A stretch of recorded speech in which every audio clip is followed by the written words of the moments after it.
What is up? What is up, NV gang? And the Pelicans beat the Toronto Raptors again. This is the second time they faced the Raptors and they beat the Raptors. So 2 wins in a row for the Pelicans. Now, Lonzo scored 13 points, 4 assists, 4 rebounds, and had a field goal percentage of 36%, 2 blocks, and 0 turnovers. Now, what I will say about Lonzo is that he can't win MIP with these stats. He simply can't. It just can't happen. How can Lonzo win Most Improved Player putting up 13 points, 4 assists, 4 rebounds? If he has games like this, there's no way he can win Most Improved Player. How? There's not that much improvement. The improvement is very minor. It seems like the same improvement that you've had from Lonzo year after year. If you look at Lonzo's stats from when he was first in the league till now, it's been incrementally better, but not anything groundbreaking where you can say, oh, he's most improved. So how are you going to win most improved with these stats, Lonzo? It just can't happen. And Lonzo's next contract is in jeopardy too, because when they're going for that contract, they're going to look at his stats and they're going to see that these are very average. This is nowhere near, not to say that Lonzo is going to get a max, but the 20 million or the 18 million, the Pelicans aren't going to offer him to that. They're going to go to Rich Paul and they're going to be like, well, these are Lonzo's stats.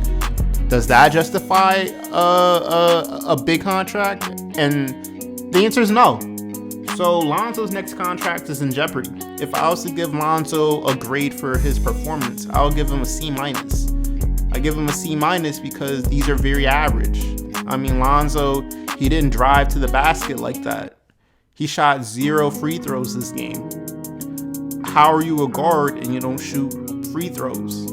See, if Lonzo just relies on his jumper, there's going to be some games where he's super efficient.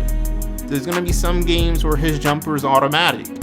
But the games where it's not, you're going to have games like this where it's like 13 points. I want to see Lonzo take it to the rim and score. He's either going to score or he's going to go to the free throw line. When he gets to the free throw line, he can put the other team in jeopardy. And there's at least 4 times this game where I've seen his teammates wave him off, where Lonzo was either he beat his man, it's on the fast break, they're in transition, and Lonzo beats his man, or he's right under the rim, and his teammates just wave him off.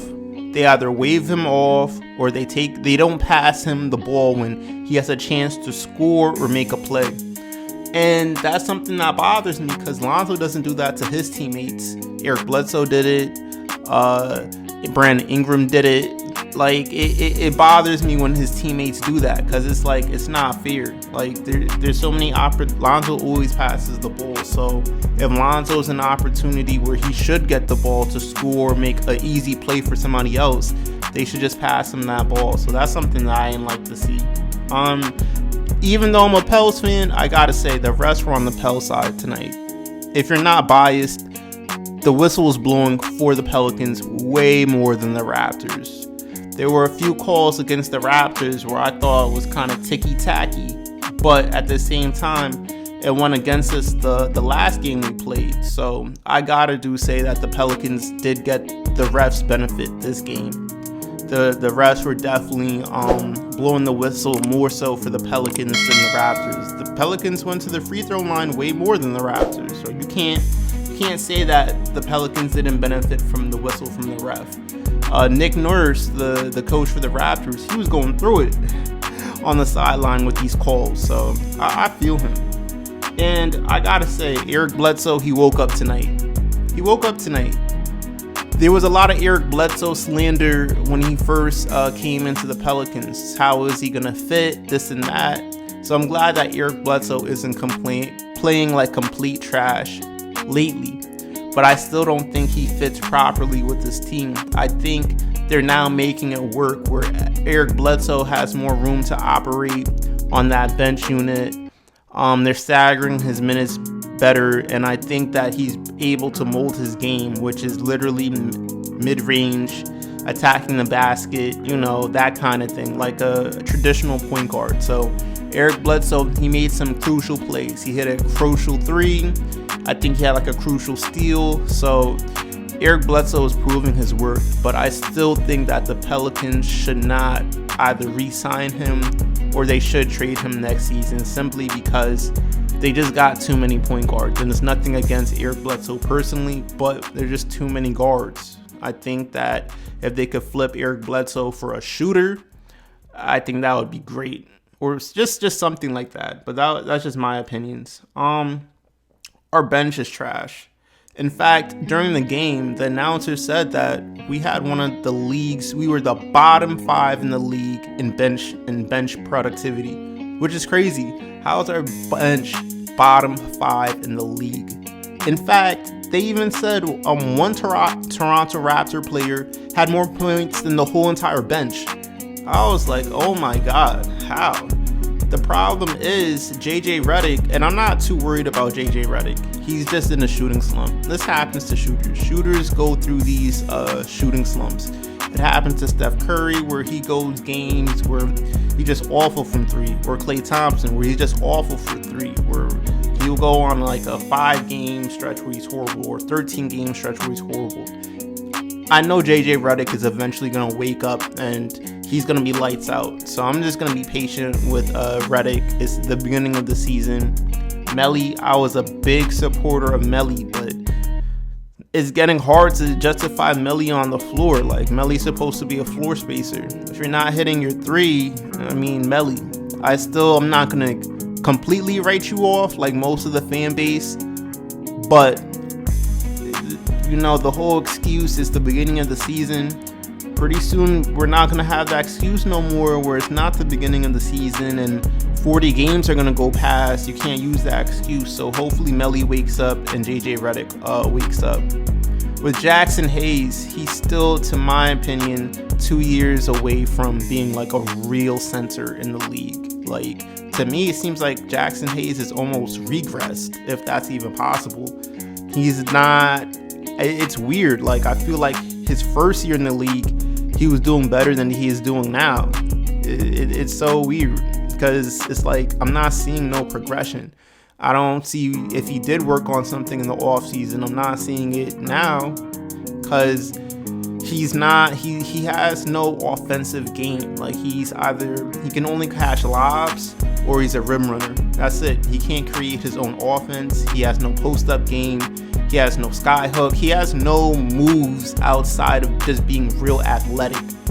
So hopefully, I don't know, Jackson Hayes can figure it out, but I'm not getting the productivity and the level of improvement that I was expecting from Jackson Hayes. And like I said again, Lonzo can't win most improved player with these stats.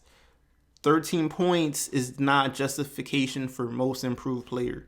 4 assists is not justification for most improved player. Because Brandon Ingram is running the point guard spot, he did it especially in the fourth quarter, where Brandon Ingram was dribbling the ball up the court, play after play after play after play after play after play after play after play. And I'm like, why is Lonzo playing off the ball? Like, you guys are getting the roles reversed.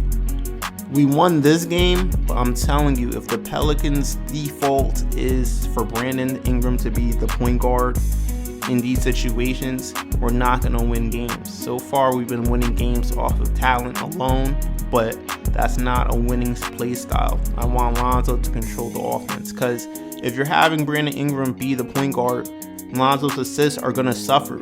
Lonzo only had 4 assists this game.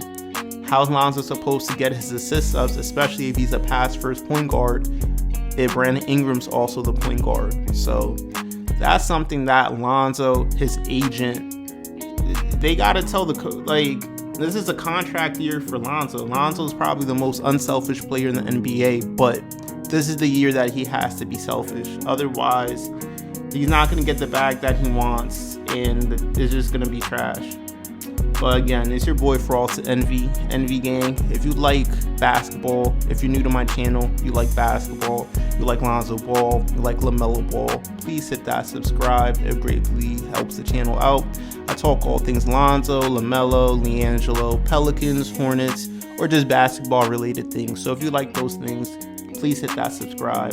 Do you agree with me? Do you disagree with me? Let me know in the comments down below. NV Gang, I'm out.